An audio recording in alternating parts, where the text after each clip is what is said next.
welcome back. Teresa Corish here on the Good Morning programme. We're going to go into the last part of the interview I did a few days ago with Anne Berkery of Doon. Before the break there, you heard her talking about Tibet, and if my memory serves me right, we're now moving into Nepal.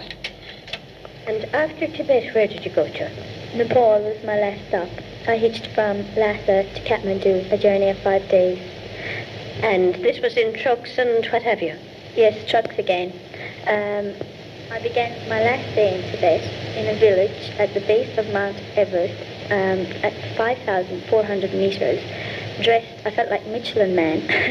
I had 4 layers of clothing on my legs, 4 pairs of socks, 7 layers on top, 2 scarves, 2 gloves, a big woolly hat, and wrapped up in a sleeping bag on the back of the truck. By the end of that afternoon, 6 o'clock that evening, I found myself in a village in Nepal at 600 meters above sea level. It was total Tropicana. There was banana trees, palm trees, people walking around in shorts and t-shirts, and I quickly had to strip off each layer. And that was surely a contrast from one country to another. And how long had you in Nepal? I spent 2 weeks in Kathmandu. I had to concentrate on recharging my batteries for the final leg of my journey, which was a flight direct to Shannon and home for Christmas with my family. And was it lovely being home for Christmas? Yes, it was great to see all my family and friends again. Well, in 1994, do you plan to return to your nursing? Not 94, hopefully in 95. I have my sights set on Mexico, Central America and South America for my next trip. And when do you plan to take off? Well, I fly to London on Monday next. So that would be, that's actually the Monday now, the day that this programme is going out, this interview is going out, and this is the day that Anne Berkery will actually be taking off for foreign climes once again.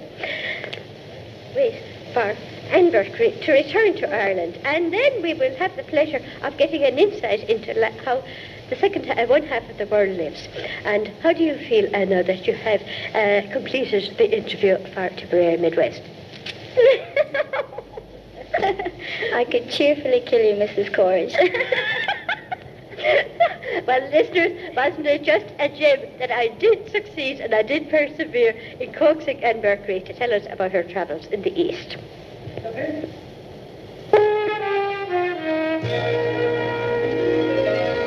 the center of everything, you and Tipperary Midwest Radio.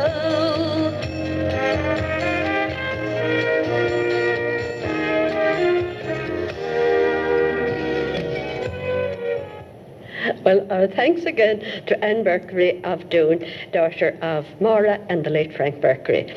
And I hope you enjoyed it. We had great fun making it. And as you can well imagine, there was a lot of giggling that went on. And but for all that, isn't it a marvellous souvenir to have of her time in, wait till I read all those countries again. Thailand, Malaysia, Burma, Vietnam, China, Tibet, Nepal, and the early part where we didn't go into the African part of it. But can't you, I'm sure you'll be tuned in, I'd say about a year's time. I'll have her back again and we'll hear all about, where was it, Mexico and Chile and South America. Well, I think an appropriate one now would be Brendan Shine with Lovely Isle of Green, and do hope that